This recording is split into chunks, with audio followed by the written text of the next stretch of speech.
네, 날씨가 많이 추워져서 걱정이 됩니다. 특히 우리 어르신들 따뜻하게 입으셔서 큰 어려움 겪지 않기를 좀 부탁을 드리도록 하겠습니다. 하나님이 주시는 건강의 복이 우리 모두에게 임하기를 주의 이름으로 축원합니다. 대림절 세 번째 주일을 맞이했습니다. 오늘도 계속해서 우리는 예수 그리스도의 오심을 묵상하며 기다림이라는 주제를 가지고 말씀을 살펴보게 됩니다. 지난주에는 두 가지를 살펴봤었는데 하나는 요셉의 기다림이었고 또 한 가지는 야곱의 기다림이었습니다.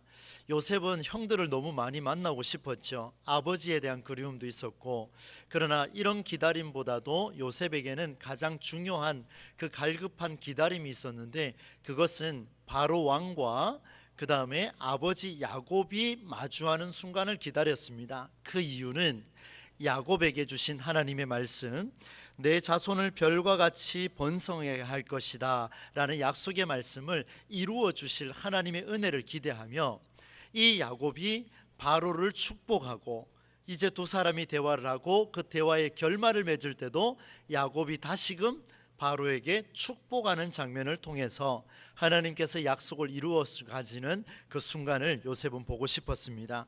하나님이 바로 왕을 평안하게 하셔야 백성도 평안하고 나라도 평안하고 이스라엘 민족도 평안할 수 있었습니다. 바로 이것이 요셉이 기다린 이유였고, 야곱은 또 다른 관점이었죠. 야곱은 지나온 인생을 되돌아보니까 내 나이가 130년이 됐다 그랬습니다. 그 130년의 세월 동안 모진 고생을 다 했는데 마치 신세 한탄을 하는 것처럼 그렇게 느껴질 수 있었음에도 불구하고 이 야곱의 인생이 130년의 인생을 마무리할 무렵에 와서야 하나님께서 그 약속을 지켜주셨다라는 진실함이 드러나는 놀라운 순간이 있었습니다. 사랑하는 성도 여러분, 지난 한 주 동안 이 말씀을 붙들고 아마 살아오셨을 것 같은데, 여러분의 인생을 몇 년 사셨는지는 저는 알 수 없사오나, 그러나 여러분의 인생 가운데 하나님이 함께 하신 놀라운 능력이 지금도 이루어지고 있음을 다시 한번 믿음으로 받으실 수 있기를 주의 이름으로 축원합니다. 여러분, 이제 오늘 말씀으로 들어가게 되는데요, 오늘 말씀은 오늘 20절부터 읽었습니다마는 여러분 성경 본문의 13절부터 한번 보시면 좋을 것 같습니다. 기근이 더욱 심해졌습니다. 얼마나 심해졌는가 하면 13절에 보니까 사방에 먹을 것이 없고 애굽 땅과 가나안 땅이 기근으로 뒤에 네 글자로 표현하고 있습니다. 뭐라고 표현하고 있습니까? 황폐하니. 여러분, 황폐하다는 단어를 우리가 조금 더 생각을 볼 필요가 있는데, 황폐하다라는 용어는 1%의 먹을거리가 있거나 10%의 풍족히 누릴 것이 있거나 이런 것이 있을 때 황폐하다는 용어를 쓰지 않습니다. 황폐하다는 용어는 완전히 없어졌을 때, 아무리 눈 닦고 찾아봐도 보이지 않을 때, 바로 그때에 황폐하다라는 용어를 쓰게 되죠. 애굽 왕 바로가 꿈을 꾸었습니다. 그 꿈을 해석해 보니까 7년 동안은 풍년이 있고 그 다음 7년 동안은 흉년이 있을 것이다, 이런 내용이 있었죠. 그런데 오늘 본문의 시점을 보면 기근이 생겼는데 3년을 잘 버텼습니다. 앞으로도 몇 년이 더 남았습니까? 4년이 더 남았습니다. 그런데 여러분, 기근이 너무 심하여서 황폐하게 될 정도로 사방에 먹을 것이 없다, 이렇게 표현하고 있죠. 백성들의 신음이 더 커져만 갔습니다. 근심이 쌓여졌습니다. 이때 바로 요셉이 대처하게 되는데, 7년 동안 곡식을 비축해 놓았던 총리 요셉, 그가 온 땅의 백성들이 돈을 가져와서 곡식을 사려고 할 때 이 돈과 곡식을 바꾸어서 이제 거래를 하게 되어 그들의 돈을 다 이렇게 받아들이게 되는 그런 상황이 주어졌습니다. 돈으로 곡식을 사들였던 그 사람들은 이제 다 집으로 돌아가게 되고, 요셉은 그 돈을 가지고 바로의 궁으로 들어갔습니다. 아마 몰라도 이 바로 왕이 요셉을 굉장히 칭찬했을 것 같습니다. 잘했다, 충성된 종아, 아마 이렇게 이야기를 했을 것 같습니다. 그럼에도 불구하고 기근이 더 심해져서 백성들에게는요, 저축해 놓던 그 돈마저도 다 소진해 버렸습니다. 백성들의 신음이 더 커져만 갑니다. 여러분, 성경에 15절 말씀에 보시면은 뒷부분에 이런 내용이 나와 있습니다. 그들이 요셉에게 와서 이렇게 선포합니다. 돈이 떨어졌습니다. 우리는 다 가진 것을 이제 다 소진했습니다. 우리의 먹을 거리를 주십시오. 어찌 총리께서 보는 앞에서 우리가 죽을 수는 없지 않습니까? 이렇게 이야기를 한 거예요. 총리 선생님, 우리를 좀 먹을 거리를 주십시오. 배고파 죽겠습니다. 이 굶주림을 해결할 수 있는 길을 한번 제시해 주십시오 라고 했더니만 이제 돈이 없으니까 요셉이 이렇게 이야기합니다. 너희들이 키워온 가축을 가져와라. 그러면 이 곡식을 팔아서 넘겨주겠다. 이렇게 명했죠. 여러분, 가축을 가져왔습니다. 가축과 곡식을 바꾸어 준 결과 그해 1년 동안은 풍요를 누리게 되었습니다. 굶주림을 해결했습니다. 배고픔을 걱정하지 않아도 됐습니다. 그런데 여러분, 여기에 가축을 가져왔다라는 이야기는 성경에 보니까 17절 말씀에 말과 양떼와 소떼와 나귀를 받고 곡식을 주었다고 기록하고 있습니다. 여기 나오는 이 동물들은 무슨 동물이겠습니까? 바로 농사를 지을 때 사용한 바로 도구들이죠. 이런 것들을 다 소진해버렸다고 하니까 이제 농사 지을 수 있는 그 동물조차도 없는 겁니다. 그런데 그 해 한 해 동안에는 배고픔을 해결했습니다. 그러나 시간이 가면 갈수록 18절 말씀에 보니까 그 해가 다가고 새 해가 되니 무리가 요셉에게 와서 또 이야기합니다.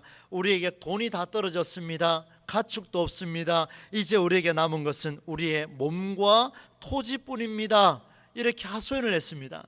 여러분, 세번역 성경에 보니까 여기에 이 몸과 토지를 뭐라고 표현하냐면, 총리 선생님, 남은 것이라고는 이 몸뚱아리 하나하고 밭대기밖에 없습니다. 이렇게 쉽게 표현을 해놨더라고요.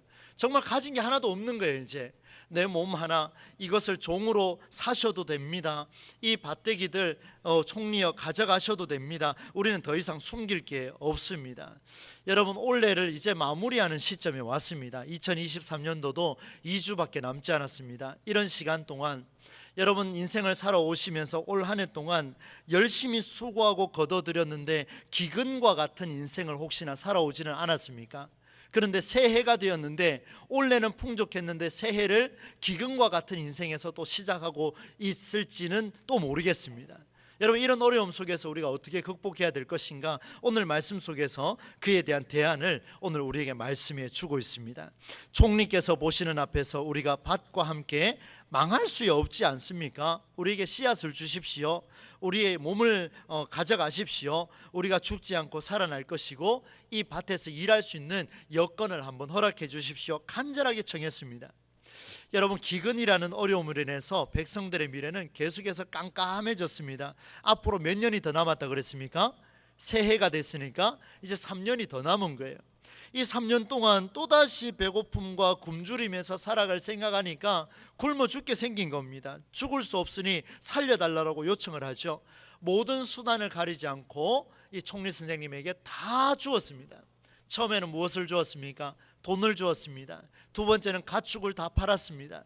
세 번째는 내 몸과 이 토지밖에 없으니까, 이 밭대기밖에 없으니까 이거라도 가지시고 우리의 이 배고픔을 해결해 주십시오. 여러분, 혹자는 이렇게 생각할 수 있습니다. 요셉이 바로 왕의 신하로서 거의 그 앞잡이가 되어서 바로 왕의 권력을 강화하기 위해서 요셉이 이런 일을 하지 않았을까? 바로 왕의 권력을 강화한 일에 힘쓴 것은 아닌가? 이렇게 오해할 수 있습니다. 그러나 요셉은 그렇지가 않았습니다. 여러분, 많은 사람들이 애굽 땅에서 가나안 땅에서 찾아왔습니다.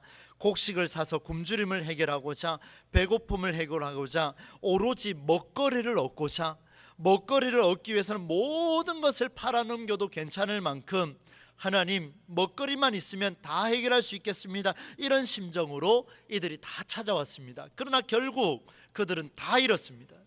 전부 다 잃었습니다. 먹거리를 찾아서 왔더니만 하나도 얻은 게 없습니다. 다 잃어버렸습니다. 그러나 요셉은 동일하게 먹거리를 해결하고자, 굶주림을 해결하고자, 이 배고픔을 해결하고자 굉장히 애를 쓴 인물이죠.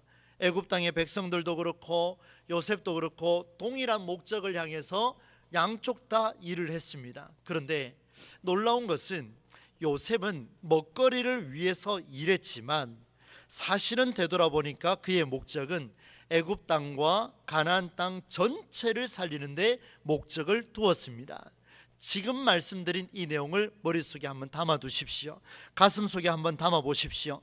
백성들과 요셉은 동일한 목적을 향하여 먹거리를 해결하고자, 굶주림을 해결하고자 같이 움직였습니다. 같이 하소연했습니다. 같이 일했습니다. 그러나 그 목적의 내용이 너무나도 달랐습니다.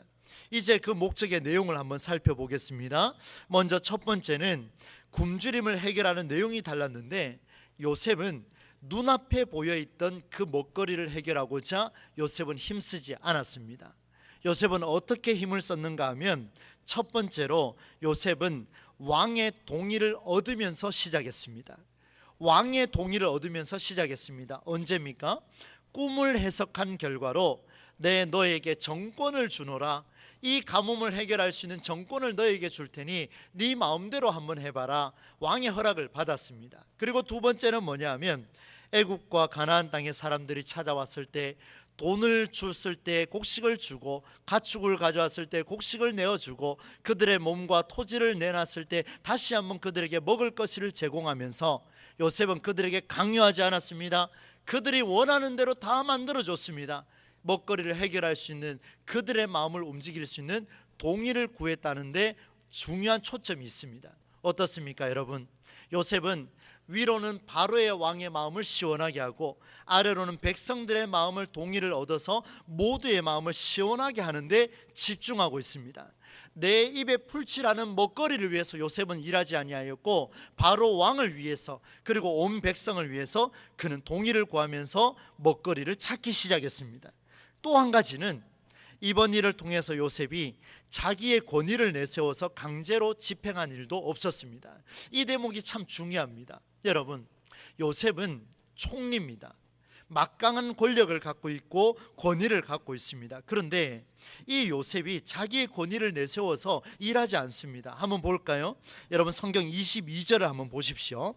22절 보시면 이렇게 기록하고 있습니다. 제사장들의 토지는 사지 아니하였으니 제사장들은 바로에게서 녹을 받음이라, 바로가 주는 녹을 먹음으로 그들이 토지를 팔지 않음이었더라. 이렇게 기록하고 있습니다. 무슨 내용인가 하면, 요셉이 그 많은 사람들의 토지를 사들였습니다. 그런데 제사장들의 토지만큼은 손대지 않았습니다. 그래서 여러분, 이렇게 생각할 수 있습니다. 아, 하나님을 믿는 제사장들의 토지니까 손대지 않았구나. 아닙니다 여러분.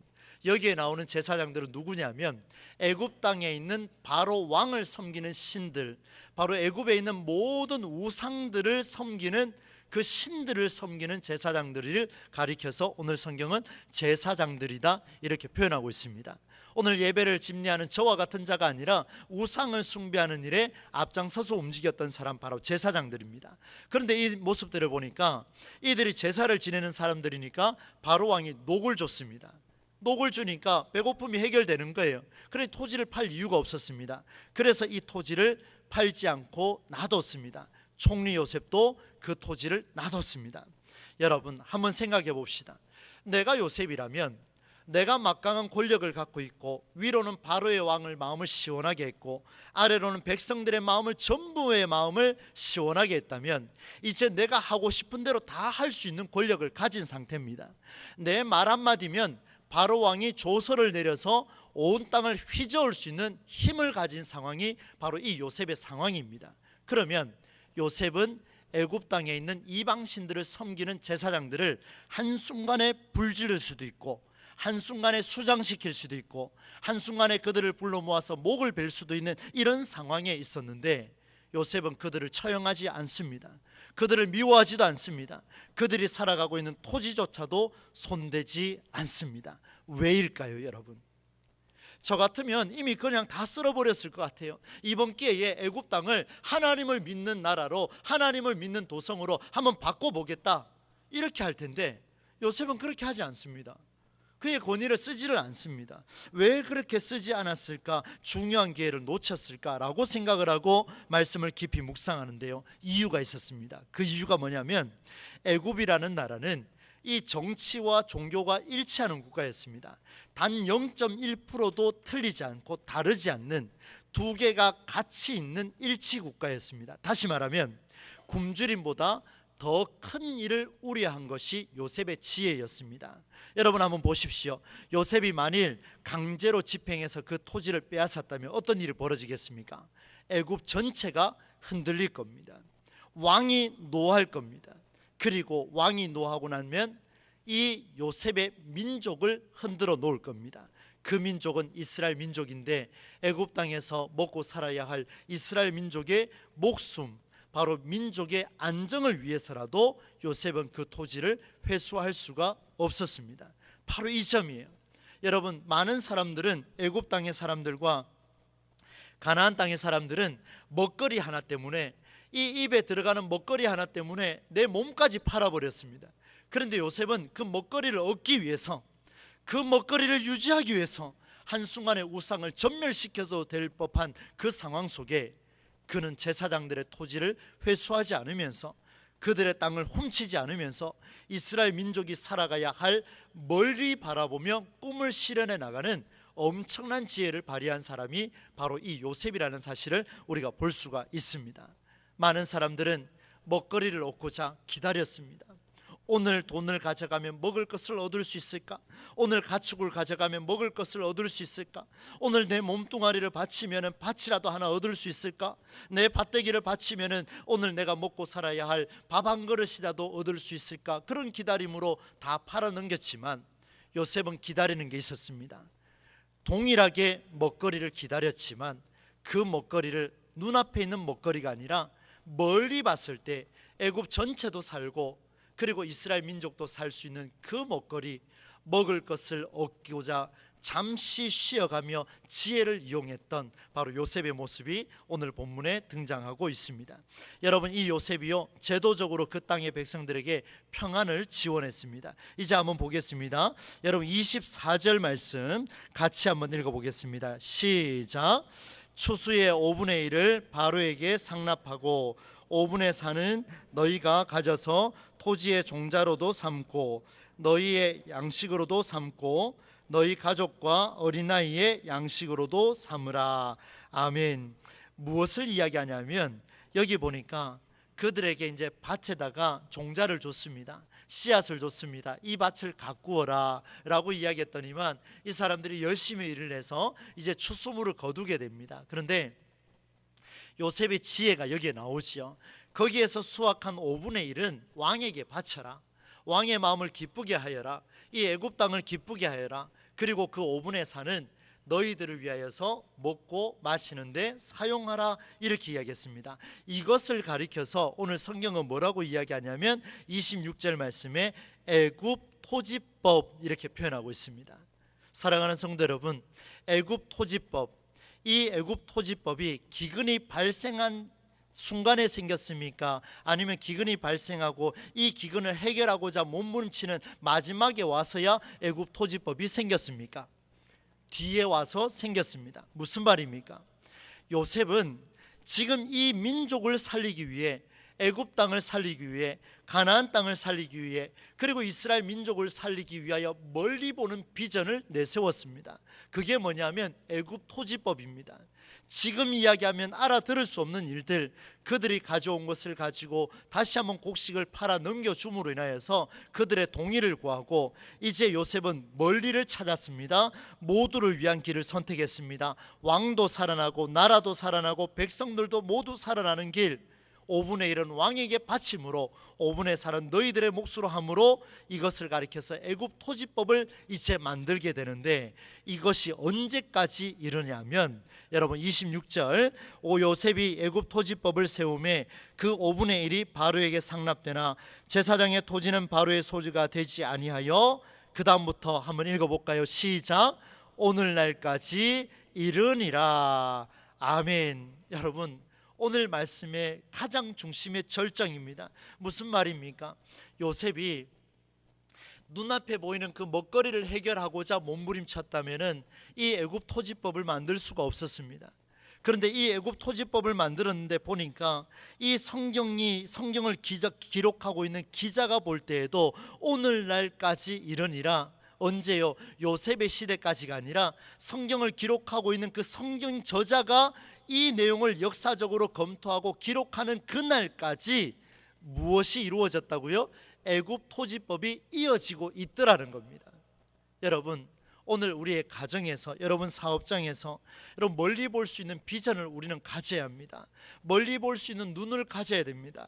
당장 눈앞에 있는 이 문제를 해결하고자 몸부림치면 그 순간 그게 해결될지는 몰라도 그 내용은 계속해서 반복해서 일어나고 말 것입니다. 그러나 멀리 보는 자는 이 문제를 해결하기도 하지만 멀리 있을 때 이 문제가 동일하게 발생했을 때 어떻게 해결할 수 있는가를 찾아내는 사람이 멀리 보는 사람이에요. 멀리 가는 사람이에요. 비전을 가진 사람이에요.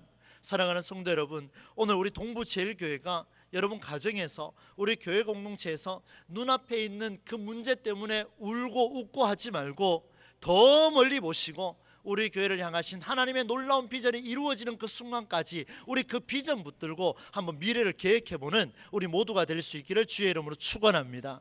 너무 중요합니다. 여러분, 눈앞에 보이는 먹거리 문제만 해결하려고 몸부림치면 우리는 여기서 도태되고 말 것입니다. 그러나 우리는 생각을 바꿉시다. 보이지 않지만 요셉처럼 꿈을 가집시다. 어떤 꿈은요? 내 꿈이 아니라 하나님의 꿈을 가지고 하나님께 매달리면 전무후무한 놀라운 지혜, 바로 애굽 토지법이라는 그 토지법이 오늘 우리에게 5년 뒤에 있을, 10년 뒤에 있을 놀라운 비전이 우리에게 주어지리라 믿습니다. 여러분 가정에도 마찬가지예요. 여러분 이런 꿈을 가지셔야 됩니다. 그런데 여기 보니까 성경을 기록한 저자가 볼 때도 유지됐습니다. 몇 년이 흘렀을까요? 여러분 요셉 시대와 이 성경을 기록한 이 성경 기자가 살아가는 시대, 여러분 모세오경에 모세라고 이야기하지만 모세라고 한다 할지라도 최소한 100년 이상이 흘렀습니다. 여러분 요셉이 100년 이상의 일을 예고하면서 이걸 만들었을까요? 그렇지는 않습니다.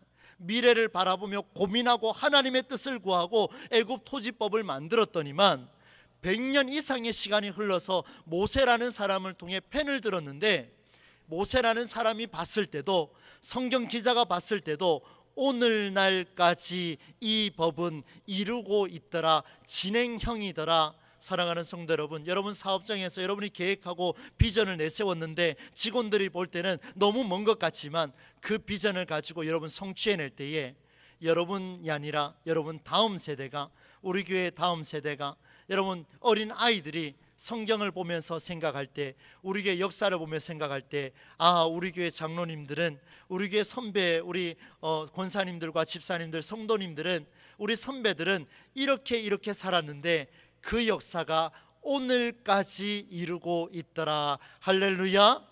이런 고백이 나와야지요. 여러분 이렇게 한번 생각해 봅시다. 앞선 선배들이 너무 못했어요. 그런데 오늘 제가 성경을 기록하고 내가 역사 기록을 기록하는데 그 놀라운 일들이 오늘까지 이르니라. 여러분 쓰고 싶겠습니까? 쓰고 싶겠습니까? 과감히 지워버리고 싶겠죠. 오늘 성경 기자의 심정입니다. 오늘날까지 이르니라. 이 이야기는 그때 그 역사가 얼마나 귀했으면 그 영향력이 오늘까지 이르게 되더라. 이렇게 말씀을 이어줍니다.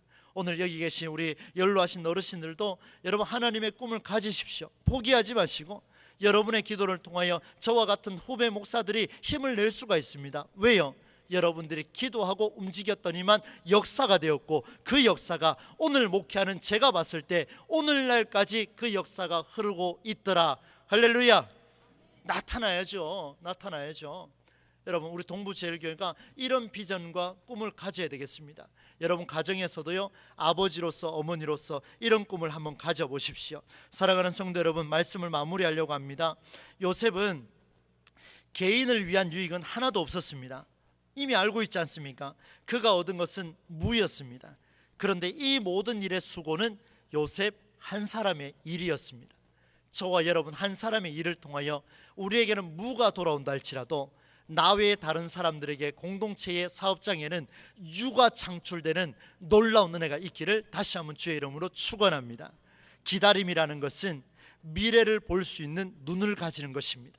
기다림이라는 것은 내일을 향한 발걸음을 내딛는 자리에 있습니다. 내일을 향한 발걸음을 내딛는 그 자리가 무엇이냐? 현실 극복 차원을 넘어서 그 미래를 바라보고 발걸음을 내딛는 자에게는 내일이 열려질 것이다. 우리 하나님께서 말씀해 주십니다. 여러분 누구도 상상할 수 없었어요.